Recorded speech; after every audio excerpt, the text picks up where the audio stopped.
नमस्ते सबैजनालाई। अब अहिलेको अवस्थामा अब केही दिनभित्रमै अब फेसबुक, इन्स्टाग्राम अनि यो ट्विटर, एक्सहरू सबै बन्द हुने कुरा आइरहेछ। अब तर युट्युब चाहिँ बन्द हुन्छ यो चाहिँ बताइएको छैन, किनभने युट्युबको मेन्सन चाहिँ छैन यसमा।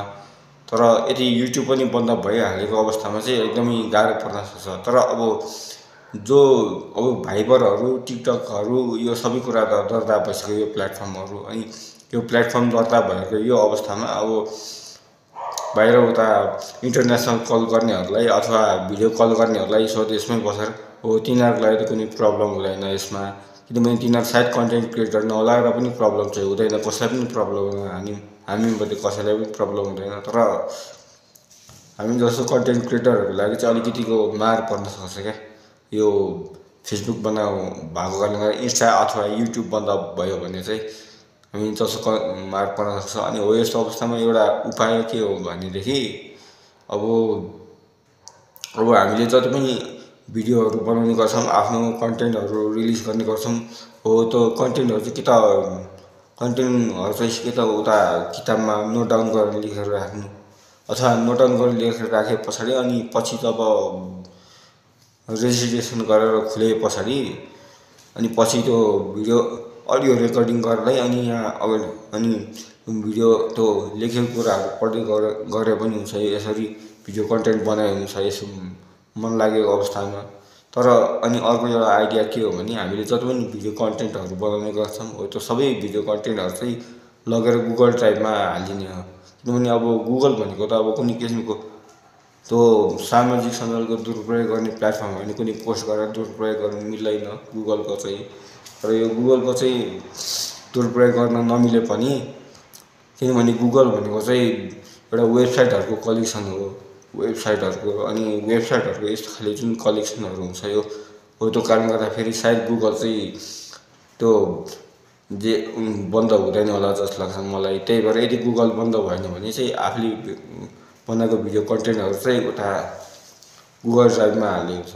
अब फेरि यो फेसबुक लाइभ नै युट्युब लाइभ नै गर्नुपर्छ भन्ने जरुरी पनि छैन, किनभने हाम्रो आफ्नै ओरिजिनल मोबाइल फोनबाटै यो गर्न सक्छ, हामीले यो भिडियो रेकर्डिङ गर्न सकिन्छ। अनि जब गुगल ड्राइभमा हामी हाल्छौँ तब हामीले रिनेम गर्दाखेरि चाहिँ लगभग यो आफ्टर सोसल मिडिया रेजिस्ट्रेसन भनेर गर्न सक्छौँ हामी। अनि जब आफ्टर सोसल मिडिया रेजिस्ट्रेसन भनेर जब गर्छौँ हो त्यस पछाडि जब सोसल मिडियाको यो प्लेटफर्महरू केही कारणवश पछिल्लो अवस्थामा गएर दर्ता भएर अनि फेरि अर्कोपल्ट फेसबुक, इन्स्टा अथवा युट्युब खोलेको रहेछ भने चाहिँ अनि त्यसपछि फेरि त्यो भिडियो कन्टेन्टहरू त्यो गुगल ड्राइभमा सेभ गरेको भिडियो कन्टेन्टहरू अनि पछि गएर युट्युबहरूतिर पोस्ट गर्न सकिन्छ अथवा इन्स्टा, फेसबुकहरूतिर पोस्ट गर्न सकिन्छ। तर अहिलेको यो जुन टिकटकहरू हामीले यो त्यो अहिले दर्ता भएको छ त्यो टिकटक कन्टेन्ट बनाउनेहरूको लागि चाहिँ धेरै राम्रो छ। तर हरेकको त टिकटक कन्टेन्ट नै हुँदैन नि त, हरेकको प्लेटफर्म युट्युब हुनसक्छ। अनि हो यस्तो अवस्थामा पोडकास्ट गर्नु समेत गाह्रो पर्न सक्छ हामीलाई। पोडकास्ट भनेको लगभग 1 घन्टाको जति हुनसक्छ नि त, अथवा आधी घन्टाको जति हुनसक्छ। हो त्यस्तो अवस्थामा जब पोडकास्ट आधी घन्टासम्मको लागि हुन्छ हो त्यो बेला अब टिकटकमा चाहिँ गर्न मिल्दैन, यो भिडियो हाल्नु मिल्दैन, किनभने जम्मा 10 मिनटको मात्र भिडियो लिमिटेसनहरू हुन्छ टिकटकमा। हो त्यही भएर अलिक गाह्रो पर्न सक्छ। तर अब पछि अहिले गुगल ड्राइभमा हालेर राख्ने आफूले बनाएको भिडियोहरू अनि पछि दर्ता भएको खण्डमा चाहिँ अनि त्यही गुगल ड्राइभमा सेभ गरेको भिडियोहरू चाहिँ अनि आफ्नो प्लेटफर्ममा हालिन्छ।